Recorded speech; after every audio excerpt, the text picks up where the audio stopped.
ఈరోజు నేను పావుగంటలో రెసిపీ అయిపోయాయి. లంచ్ బాక్స్ రెసిపీ, పైగా ఇంటి దగ్గర డిన్నర్లో కూడా తినడానికి బాగుంటుంది. మష్రూమ్ పులావ్ చేస్తున్నాను. దీనికోసం వేడెక్కిన నూనెలో ముందుగా నేను ఒక తేజ్పత్తా వేసుకున్నాను. అలాగే కొంచెం ఒక ½ టీ స్పూన్ వరకు షాజీరా వేసాను. 4 లవంగాలు, ఇలా పైన కొంచెం ఒలిచిపెట్టుకుని ఒక 3 ఇలాచీలు, చిన్న దాల్చిన చెక్క ముక్క వేస్తున్నాను. ఇవన్నీ ముందర వేగాలి.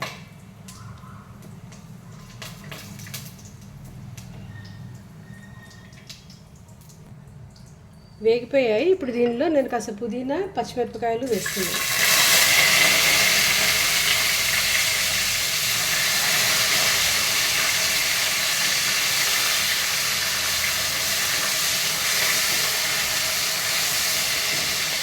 ఇప్పుడు సన్నగా తరిగి పెట్టుకున్న ఒక పెద్ద ఉల్లిపాయ ఇది కూడా వేసేస్తాను.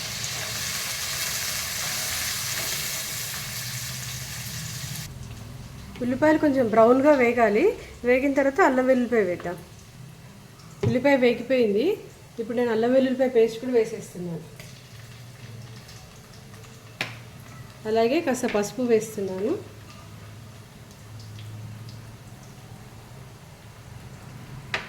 గరం మసాలా కూడా వేసేసుకుంటున్నాను.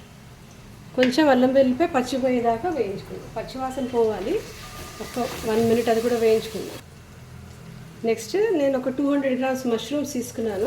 అవి కూడా ఇందులో వేసేస్తున్నాను. ఈరోజు నేను మష్రూమ్తో చేస్తున్నాను. మష్రూమ్ నచ్చిన వాళ్ళు ఎవరైనా ఉంటే ఈ ప్లేస్లో పన్నీర్ వేసుకోవచ్చు, బేబీ కార్న్ వేసుకోవచ్చు, కాలీఫ్లవర్తో చేసుకోవచ్చు, అలాగే ఆలుతో కూడా చేసుకోవచ్చు. కానీ ఆలూకి ఏంటంటే కాస్త మ్యారినేట్ చేస్తే వేస్తే బాగుంటుంది. ఈసారి అది కూడా నేను నా రెసిపీస్లో చేస్తాను. ఇవి మష్రూమ్స్ కూడా ఫ్రై అయిపోయినాయి. నేను ఇప్పుడు దీనికి నీళ్లు బాయిల్ చేసి పెట్టుకున్నాను. నేను 3 కప్స్ బాస్మతి రైస్ తీసుకున్నాను. ఒక అరగంట కడిగి నానబెట్టుకున్నాను. దీనికి నేను 4½ కప్స్ నీళ్ళు తీసుకున్నాను. ఇవి నీళ్ళు ఇలా మరిగించి ఉంచుకుంటే నెక్స్ట్ ప్రాసెస్ తొందరగా అయిపోతుందని నేను ఇలా చేస్తాను. అయినా కూడా ఇంకాస్త మరగాలి.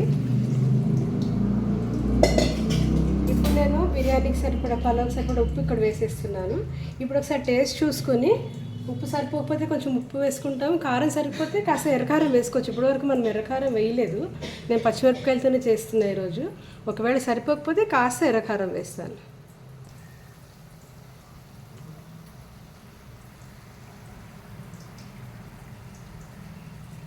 నీళ్లు బాగా మరుగుతున్నాయి. ఇప్పుడు నేను నానబెట్టిన బాస్మతి రైస్ నీళ్ళల్లో వేసేస్తున్నాను. ఇందులో నేను వాడిన గరం మసాలా హోమ్మేడ్ గరం మసాలా అండి. నా ప్లేలిస్ట్లో ఉంది, చూడొచ్చు అక్కడ. ఈ మసాలా ఒకటి ఉంటే చాలా రకాల మసాలా కూరలు అదే మసాలాతో చేసేసుకోవచ్చు. మనం వాడే మిగిలిన ఇంగ్రీడియంట్స్ వల్ల, వెజిటేబుల్స్ వల్ల నాకు ఆ వేరియేషన్ తెలుస్తుంది. ఇప్పుడు బియ్యం మొత్తం ఇందులో వేసేస్తున్నాను. వేసి లైట్గా కలపాలి. బాస్మతి రైస్ కదా, కొంచెం లైట్గా ఒకసారి కలిపేసి మీడియం ఫ్లేమ్లో పెట్టుకొని మూత పెట్టేసి ఒక 12 to 15 మినిట్స్ లోపల ఇది రెడీ అయిపోతుంది. మళ్ళీ అయిపోయాక నేను ప్లేటింగ్ చేసి చూపిస్తాను. పావుగంట అయిందండి. చూద్దాం ఇది ఎలా ఉందో. బాగా రెడీ అయిపోయింది రైస్. ఇప్పుడు నేను లాస్ట్గా దీని మీద కొంచెం నెయ్యి వేస్తాను.